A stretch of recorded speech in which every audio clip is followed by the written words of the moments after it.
What if the IRS and Uncle Sam paid you up to $15,000 to live overseas? Is this something you would be interested in if you had to live overseas for a certain period of time? If you saved $15,000 in extra taxes, would you do this? So this is my reality, and I'll discuss that later at the end of the video of how you can potentially take advantage of this to get paid to live overseas.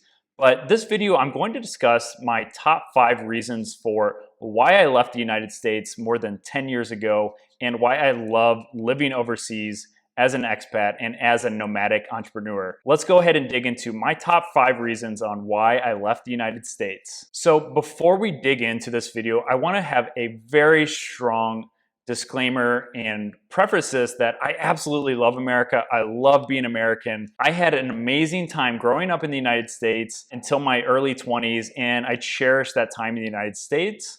But I've also really enjoyed my time overseas, and I'm extremely grateful for the foundation in the United States that helped build this lifestyle that I'm able to travel and enjoy the world, and I'm very appreciative of that. Please don't take that to heart. I love America. I greatly enjoyed my time there, but I really enjoy my lifestyle now overseas. Hey everyone, so I was looking at my YouTube analytics, and I noticed that a big portion of people aren't subscribed. So if you have a second, make sure to go ahead and click that subscribe button just down here, click that, and then click that bell notification icon to turn on all notifications. So starting off at number 1 is travel. Let's go ahead and hop in a time machine, travel back to 2011, and this was my final year of university. I had been leading study abroad programs over to Europe. I was a student manager. So I was teaching university classes at the University of Missouri. I was taking students overseas to Prague in the Czech Republic.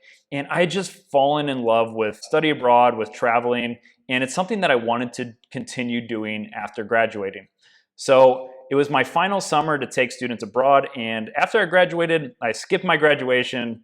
I had the option to go to Europe for a few weeks early, paid by the university. I kind of had these 2 paths. I was interviewing for corporate jobs like Pepsi and other management positions, but I decided to go another route, go the unknown route, and moved to Europe with a one-way ticket, no real job prospects, and I knew I would be able to figure it out and just make it work because I was so passionate about it, because I loved my experience traveling.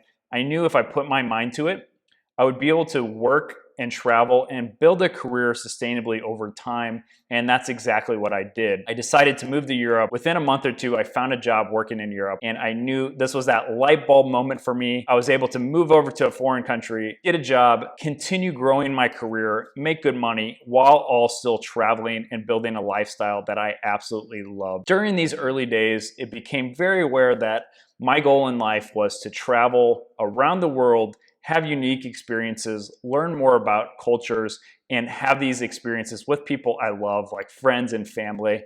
And that's exactly what I wanted to do. I learned my why from a very early age, and I'm extremely fortunate for that. So that's one of the things I want to continue doing for the rest of my life, is traveling this beautiful world, learning more and experiencing as much as I can. So that kind of leads on to my next number 2 is I honestly just prefer the culture overseas. I think in the United States, we have a lot of strengths, and I think our work and determination really is a part of our culture, and it's, embedded in me to always be working. But I think Europe kind of balances that out really well. I'm able to take a hybrid approach from each cultures and really just build a better, more sustainable work-to-life balance that I enjoy. And again, I think each person has a different vision of what their perfect work-to-life balance is. And that's something that I'm always adjusting and fine-tuning to make sure that it's fitting all of my goals, and I'm able to still sustain that and reach all of my goals. So I would say number 2 is I just enjoy the culture over here in Europe and overseas. I do think they have a lot of benefits. They really put a big emphasis on molding your life around work and not the other way around. So putting that priority and emphasis on enjoying your life, and work will come along and it'll help you fund those experiences. And I think one of the best examples of this is there are some really strong surveys from people who are talking about the regrets they had while they're in hospice. And one of those biggest regrets is working too much and not spending that time on things that you love and enjoy. And again, I think that's something that maybe America is realizing now, but it's all about finding that right balance. And it's not always about the hours you put in. It's about making those hours as impactful no matter what you're doing. And I think living overseas has really taught me that and shown me how to create a life that I really love and enjoy. Moving in at number 3 is more freedom. So I was actually pretty surprised to hear in the United States, we aren't the most free country according to multiple different surveys. We're not even in the top 10, which is shocking. New Zealand is one of the top places on the list.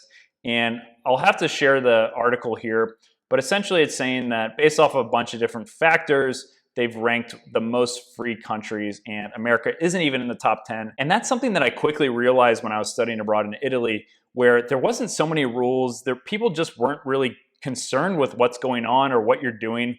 As long as you're not bothering anybody, they really don't care.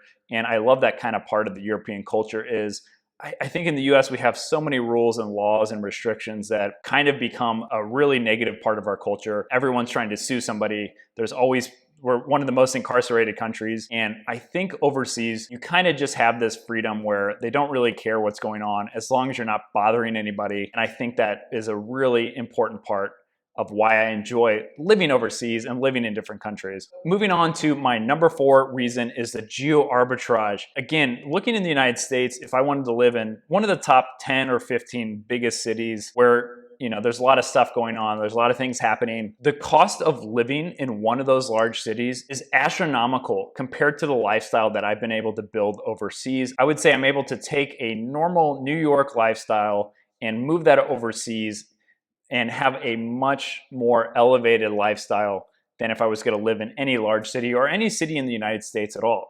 So essentially, I can get more for a lot less and take advantage of earning in US dollars and spending in local currency. And that's one of the things that I love is I'm able to really earn more money, save more of that money, and invest that money into businesses, into other things that are going to make me more money and compound over time. But also it opens up a lot of things. You can just live a much higher lifestyle. We have a chef, we have maids, we have a much larger house than we would have if we were living in the United States. And it's all at a fraction of the cost than if we were going to live in the US. So we're able to take that money, reinvest it, also spend it on things we love and enjoy like travel. So I do think living overseas in the right location, you can definitely save a lot more money. And that brings me on to my last point is the taxes. And the first example that I was talking about is how I'm able to utilize tax incentives by the IRS. This isn't even a gray area. This is the foreign earned income exclusion. So up to $105,000 is tax-free if you spend 330 days or more outside of the United States. Because I'm not taking advantage of any of those public services in the United States, they break you some tax incentives and they're super nice. And essentially the United States government is paying me $15,000 to live outside of the United States. And I'll leave some more details. If you want to find more information about that, I made a video about how you can take advantage of the foreign earned income exclusion. And again, thank you so much for tuning into this video. If you made it this far, please consider subscribing and turning on the bell notification icon to get alerted about the 2 new videos I'm publishing every week. And again, if you learned something new in this video, make sure to smash that like button and leave a comment below if you have a reason for loving the United States or wanting to live overseas. I'm curious to find out what you think. Take care.